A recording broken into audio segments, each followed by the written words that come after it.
El 70% de los proyectos de construcción experimenta al menos un cambio de alcance significativo durante su ejecución, y la mayoría de esos cambios no se gestionan bien. El resultado son disputas contractuales, sobrecostos, extensiones de plazo que nadie quiso autorizar. El cambio en un proyecto no es el problema es el cambio que nadie documentó, que alguien aprobó verbalmente en terreno y que después nadie quiso reconocer cuando llegó la factura. Hoy hablamos de eso, de cómo funciona el proceso 4.6 del PMBOK en su sexta edición y de qué pasa en terreno cuando el mandante necesita el cambio para ayer y el proceso formal parece un obstáculo. Al final del episodio vamos a ver por qué ese proceso no protege solo al contratista, protege a los dos. Soy Jesús Padilla junto a Andrés Soto, ingenieros con más de 35 años de experiencia combinados en proyectos de PC de energía, y esto es la sala de control. Excelente, Jesús, excelente, tremendo dato, viejo, tremendo dato.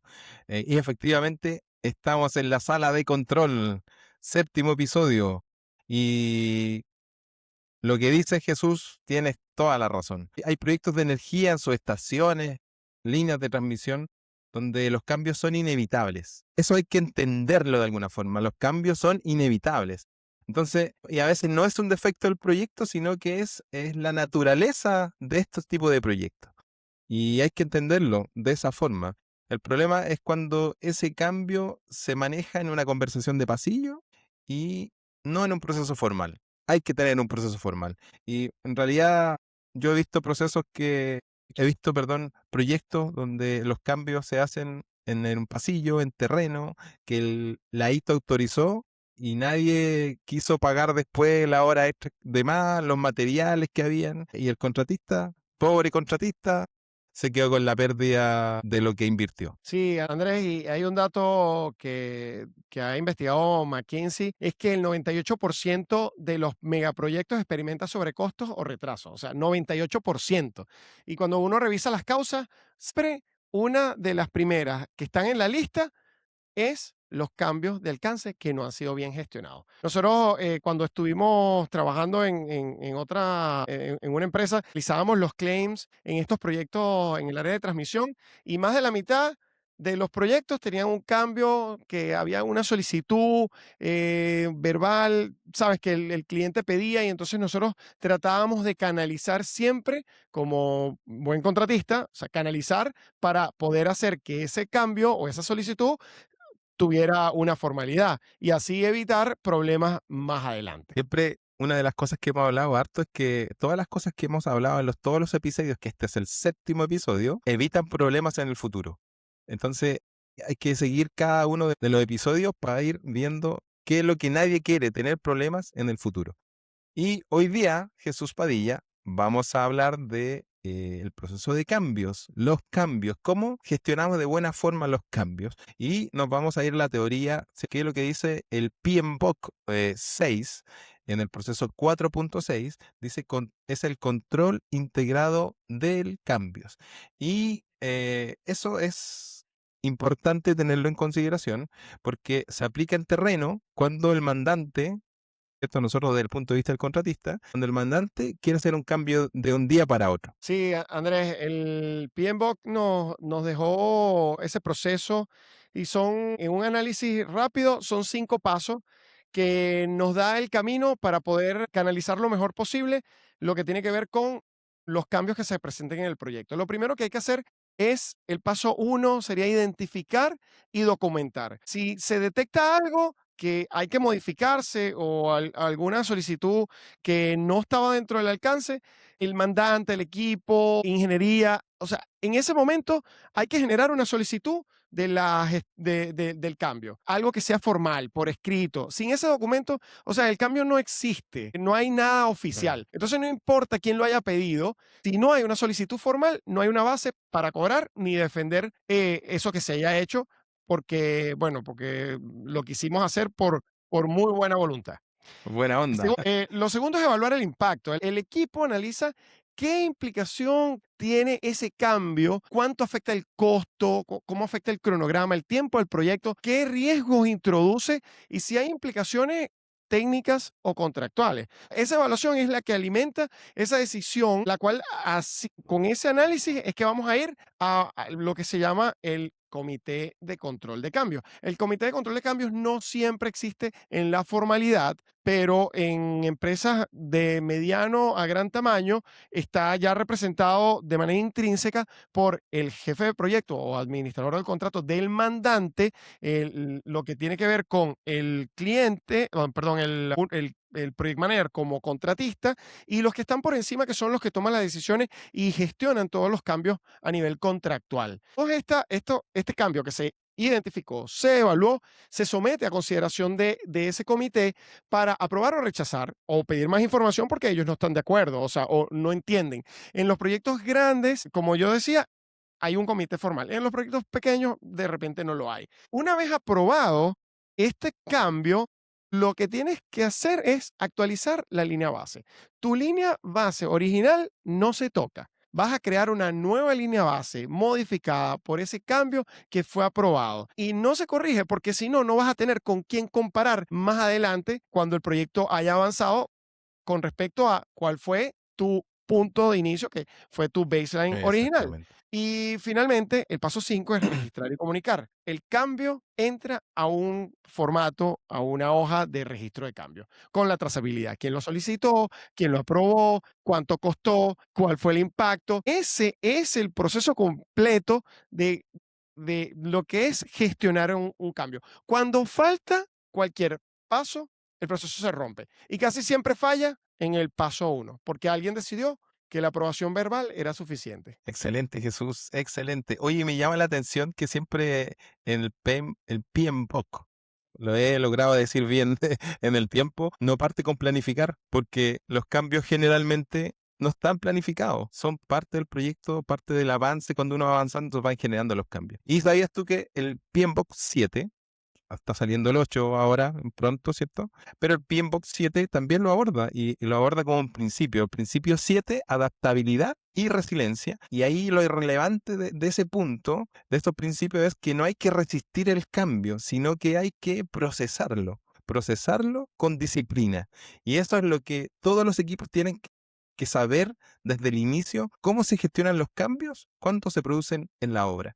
Y pueden haber diferentes tipos de cambios. Pueden haber, por ejemplo, cambios técnicos, cuando hay cambios de ingeniería o, ¿cierto? O cambio en el diseño. Pueden haber cambio contractual, hay un cambio en el contrato, ¿cierto? Cambio en el alcance, hay un nuevo alcance, cambia el contrato, ¿cierto? Y también puede haber un cambio interno, que desde terreno se busca tener una mejora en terreno. También eh, se puede gestionar ese cambio. Y cada tipo de cambio tiene su propio proceso y aprobación distinta.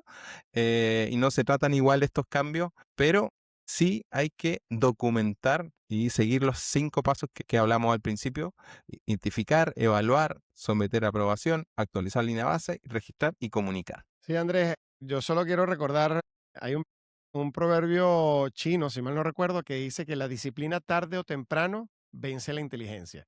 Así que la disciplina hay que tenerla siempre presente. Y el registro de cambios es un documento que va a sostener, va a ser como la fundación de ese proyecto, porque todos los cambios que estén registrados con su descripción, documentado quién lo solicitó, quién lo aprobó, todos los impactos que tienen que ver con costo, cronograma, cuando todo eso está actualizado y tienes el historial del proyecto, cualquiera que llegue nuevo y se meta en el proyecto, va a saber qué es lo que está pasando. Y de repente uno entra y sale de los proyectos, pero tú tienes el histórico Mm. allí y eso es sumamente importante tenerlo. Excelente. Y hay muchas formas de poder registrarlo, pero hay que registrarlo. Eso es lo relevante.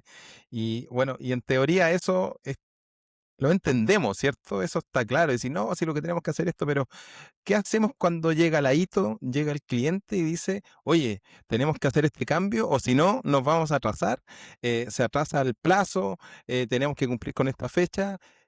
¿Qué hacemos? Y es ahí, específicamente en ese punto, que si ustedes lo están viviendo o lo vivieron, se van a acordar. En ese punto preciso instante, cuando el cliente nos pide hagamos un cambio, ¿qué hacemos? ¿Cómo empezamos? Y nos preguntamos, ¿qué hacemos en ese momento? Y eso, por eso hoy Ujú. día estamos haciendo este capítulo, Ahora episodio. Te pregunto yo, Andrés, ¿qué hiciste, Andrés? ¿Qué hiciste en esos proyectos donde te llegó el cliente y te dijo, hay que hacer esto, y tú, cómo lo manejaste? Cuéntanos tu experiencia en varios proyectos, un proyecto, lo que sea, pero necesitamos saber qué fue lo que hiciste. Mira, te voy a contar dos experiencias, una buena y una mala, ¿ya? Vamos a partir por la mala. Estábamos trabajando en una subestación, una GIS, estábamos construyendo una GIS en 220 kilovolt en Santiago. En donde yo representaba, donde yo estaba, ¿cierto? Era el contratista del contratista del contratista. Era el sub en realidad. Y llegamos a la mitad de la obra. Llegamos a la mitad de la obra, el contratista anterior salió, llegamos nosotros, había muchas cosas que quedaron en el aire, nosotros cerramos un contrato y dijimos, esto es lo que vamos a hacer, este es el precio, y partimos. Y a la mitad del proyecto, terminando a la mitad de nuestro contrato, llegó un nuevo site manager. Le dijimos, bueno, esto no está aquí, no está en el alcance, y esto otro no está en el alcance. Nos pedía cosas que hacer y nosotros lo hacíamos, en realidad, con esa conversación de terreno. Y la verdad es que lo fuimos haciendo. Después le llevamos la factura, decimos, oye, esto sale todo esto, salió todo esto, estas modificaciones, y la verdad es que no nos pescó, en chileno, no nos pescó. Y insistimos, y la verdad es que no hubo caso con llegar a un acuerdo final con ese cliente. Pero la Y solicitud lamentablemente, nunca no, te sí, hizo no, solicitudes por escrito. no era nada por escrito, eso es lo que, Ujú. eso era, no era nada por escrito, eran estas conversaciones de pasillo que dice, oye, necesito que sacamos esto, ya después lo vemos, y uno como contratista dice, no, yo voy a hacer porque yo vine a esto a solucionar, pero esto te trae estos problemas, no había solicitud formal, nosotros como contratistas tampoco hicimos solicitud formal, solamente después llegamos al final, decir, oye, esto, todo lo que te salió, todo esto, todo lo que consumiste en este carrete, aquí está la boleta. No, fue difícil esa situación al final y la verdad es que no fue mal en ese proceso. Un proceso siguiente, esta segunda experiencia que tengo ya un poco más, yo también un poco más maduro en la administración de contratos. em, Debo decir que ese fue uno de los primeros contratos que yo pasé de oficina técnica a ser administrador de obra, en ese me acuerdo. Mm. Entonces, creo que igual ahí uno comete errores de principiante, ¿cierto? De desconocimiento. Y bueno, un siguiente, otros contratos diferentes, varios años después, con un cliente importante, también en una subestación, este era en otro lugar, en Copiapó, donde participamos juntos, Jesús, ¿te acuerdas? Sí, así es, claro que sí. Ahí sí que hicimos la pega que teníamos que hacer como contratista. Entonces, cada vez que había un cambio, nosotros decíamos, ya, ok, no hay problema. Esa es como un poco la forma que uno tiene que decir como contratista, decir, no hay problema, nosotros le podemos dar, pero esto significa hay que hacer una evaluación. Y ahí yo llamaba a Jesús y le decía, Jesús, tírate unos números porque pasó esto, se quiere cambiar esto, se quiere adicionar esto que no teníamos y hay que hacer una modificación, presentárselo al cliente para ver cómo seguimos avanzando, si van a aceptar la opción, si no la van a aceptar. Andrés, ¿y te acuerdas una cosa que, bueno, el project manager también se sorprendió porque desde que nosotros comenzamos muy estructurados con el proceso documental y todo cambio o todo movimiento que hacíamos enviábamos una carta. Entonces, cuando comenzamos a enviar carta tras carta tras carta, el project manager casi que, oye, pero ¿por qué tanta carta? Pero bueno, estábamos dejando todo por escrito. La verdad es que incomoda que él te envíe una carta, llevamos poco tiempo y había me recuerdo claramente porque era una subestación digital, era el primer proyecto del norte y habían cambios. Por eso lo dijimos al principio, esto es como la naturaleza de estos proyectos, pero entonces hay que entender bien cómo manejamos o cómo caminamos por estos cambios para hacerlo bien en realidad. Sí. Y el cliente está incómodo, la primera carta que le enviamos al cliente, incómodo, y nos respondió también por carta, pero sin embargo entendieron que nuestra forma en ese momento era documentar los cambios. Y es ahí donde uno entiende que eso es lo que hay que hacer. Y hay que seguir estos 5 pasos. Si uno siguiera todo lo que dice el PMBOK, los proyectos serían muy buenos, serían espectaculares, pero la cosa es que nos saltamos eso en el calor de la batalla, nos saltamos esos pasos y al final perjudicamos probablemente a la empresa contratista, pero también a veces se perjudica a la empresa mandante. Entonces ahí tengo esas dos historias, de una mala del principio, tal vez por desconocimiento, y una segunda ya con un poco más de experiencia, donde sí documentábamos todos los cambios que habían y lo presentábamos a nuestro cliente. Eso fue haber seguido el proceso 4.6 del PMBOK y paso a paso entre registro, análisis y bueno, someterlo a consideración. Y una vez que nos los aprobaron, oye, necesito modificar el cronograma. Esta es la propuesta del cronograma. Eso es el proceso de control de cambios que no fue algo hecho para proteger al contratista del mandante. O sea, es para que los dos supieran exactamente qué se había acordado, cuándo se había acordado y cuánto costaba. Cuando ese proceso no existe, es que la única versión que sobrevive es la que alguien recuerda y el tema es que en los proyectos, cuando son proyectos largos, la gente va y viene y la memoria es frágil, sobre todo cuando hay dinero de por medio. Y lo dijimos en el episodio anterior, cuando hay cambio y hay que alguien tiene que asumir algo, la memoria es selectiva. ¿No? Cuando alguien tiene que pagar algo o tiene que asumir que aceptó un cambio, entonces por eso mejor no hacerse problema y decir, ok, no tengo problema, yo hago la solicitud, el presupuesto y usted me la aprueba y con eso quedamos todos como amigos y decir que en ese segundo proyecto nuestra relación fue buena con el mandante. Entendieron un poco la forma que nosotros teníamos, pero la relación fue buena y se logró un buen final y de hecho después nos destacaron por las cosas buenas que habíamos hecho en ese proyecto. Así es, Oye Ronaldo. Jesús, ¿tendrás por ahí algún dato curioso que nos puedas contar?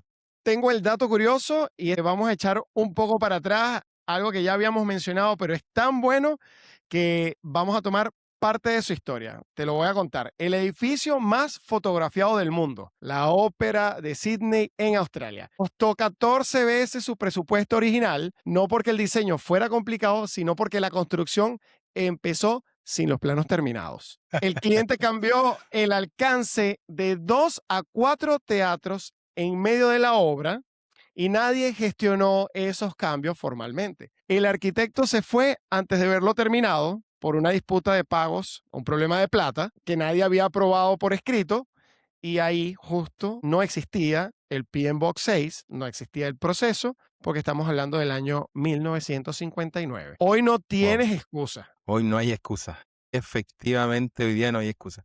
Entonces, algo que quiero comentar, digamos, en este episodio es que cuando nos enfrentamos a los cambios, cuando tú que estás mirando este episodio te enfrentas a los cambios, tienes que decir, parece que vi unos jovencitos por ahí que dan unos consejos y hay que levantar la mano, identificarlo y seguir estos 5 pasos que nos dice el PMBOK 6, que son, si uno lo sigue al pie de la letra, le va súper bien. Yo digo que logramos tener proyectos exitosos, ¿sí? Y no hay que evitar la incomodidad. Y eso, al principio, uno cuando parte no quiere incomodar, quiere hacer el trabajo, pero la verdad es que es parte de lo que se debe hacer, es el deber ser, ¿sí? Eso. Entonces, te voy a decir 3 cosas concretas que puedes hacer en tu proyecto esta semana si estás pasando por esto que te estamos contando.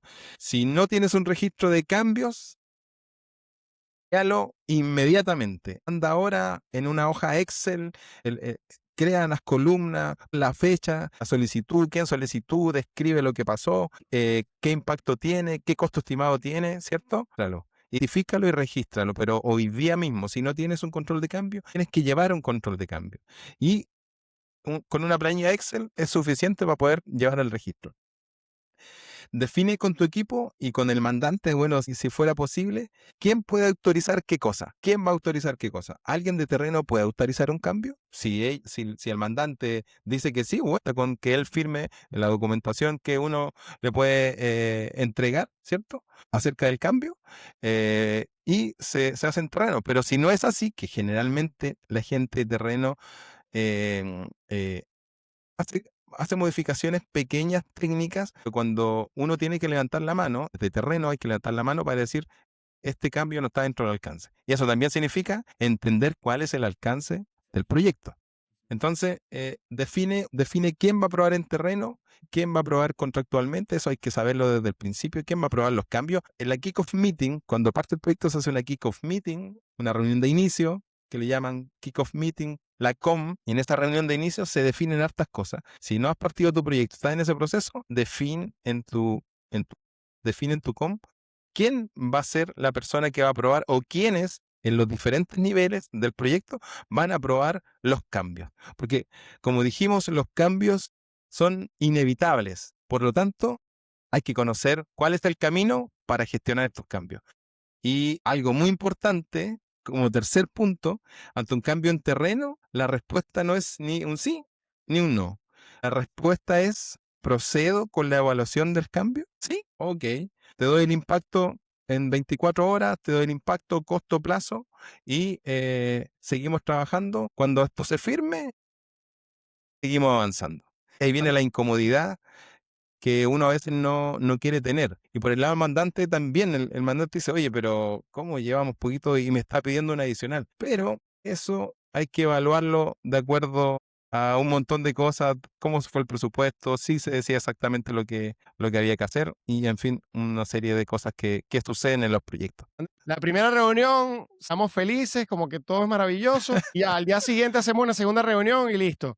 Ahí salimos con, con todas las cosas que hayamos encontrado. Una cosa importante es que a Mm. nivel de herramientas, si estás utilizando Project o Primavera, normalmente en proyectos pequeños, en empresas pequeñas y medianas, utilizas Project y el registro, tienes que hacer el registro de cambio de todo lo que vaya pasando en el cronograma. Cambiar la baseline, ajustar, bueno, crear una baseline, como lo dijimos anteriormente, porque la baseline o línea base original no se cambia. Eso es de preservación, porque si no, no nos podemos comparar sobre qué pasó en el proyecto. Ese es nuestro histórico. Excelente. Y con todo lo que hemos visto, Jesús, voy a dejar 3 ideas que tienes que llevarte de este episodio. La primera, el cambio en un proyecto de PC no es un problema, no es el problema, es una realidad del negocio. Por lo tanto, el problema es que el cambio no se gestione. Y eso es donde hay que apuntar. Sabemos que no, el 98%, decías tú, Jesús, Ujú. siempre hay un cambio. Entonces tenemos que saber cómo actuar en ese cambio, cómo lo vamos a hacer. Los PMBOK 6 he aprendido a pronunciarlo mejor cada vez. PMBOK 6 en su capítulo 4.6 no es burocracia lo que se dice ahí. Es un mecanismo que permite al mandante y al contratista gestionar ese cambio. Entonces, desde los dos puntos de vista hay que entender que no es burocracia, es el deber ser, es lo que se debe hacer para gestionar de buena forma cualquier cambio que haya en la obra. Y tercero, llevar un registro de cambio actualizado marca la diferencia de cerrar un proyecto en buena lid con nuestro cliente o poder irnos a un claim o a una segunda instancia ya terminado el proyecto, mucho tiempo terminado el proyecto y buscando testigos que ya no se acuerdan mucho de qué pasó en el proyecto. Me parece muy buena esas tres ideas para fijar todo lo que hemos hablado. Y aquí es donde vamos a cerrar el loop del inicio. Que el proceso de control de cambios protege a los dos, al mandante y al contratista. Porque cuando ese proceso existe, el mandante también sabe exactamente qué aprobó y cuándo. La documentación no es un arma del contratista, es un espejo que refleja la realidad para los dos lados. La comunicación es la base de toda la relación. En el próximo episodio vamos a hablar de algo que define el marco legal de todo proyecto EPC antes de que empiece el primer día de obra. Los tipos de contratos en proyectos de construcción y energía. Suma global, precio unitario, costo más honorarios, llave en mano. Cada modalidad distribuye el riesgo de manera diferente entre mandante y contratista. Y elegir mal o no entender bien cuál firmaste tiene consecuencias que se ven en cada orden de cambio que fue lo que hoy revisamos. ¿Qué tipo de contrato tiene tu proyecto actual y qué implica eso para ti si llega un cambio de alcance? Eso lo vamos a ver en el episodio 8. Si tienes un registro de cambios activo en tu proyecto, te felicito. Si no, corre. hacer eso esta semana. Y la pregunta para los comentarios es, ¿cuántas instrucciones verbales sin respaldo documental tienes en tu proyecto ahora mismo? Soy Jesús Padilla junto a Andrés Soto. Esto fue la Sala de Control y nos vemos en el próximo episodio. Excelente, Padilla, excelente episodio. Ya rápidamente se nos pasó la hora y les quiero decir a todos los que están mirándonos aquí es que se suscriban a nuestro canal, nos den like a este episodio, así puedan y además puedan compartir. Esto no cuesta nada, es compartir un botón derecho, compartir con algún amigo que le puede servir y puede ayudar al desarrollo y desempeño personal, digamos, en el proyecto que está pasando. Entonces, eso queríamos decir. Sí, agradecer a todas las personas que nos han escrito, todas las personas que han visto cada uno de los episodios, eso de verdad nos gusta mucho. También los shorts en YouTube, eso, la cantidad de visualizaciones que tienen, eso ha sido muy gratificante. Agradecemos de verdad todo el apoyo que nos han dado y bueno, no más que agradecer, vamos a seguir trabajando para que esto que estamos haciendo siga creciendo. Eso es, Jesús. Muchas gracias, Jesús. Muchas gracias a todos los que nos están viendo y nos vemos en el próximo episodio de la Sala de Control. Hasta la vista, Andrés. Hasta la vista.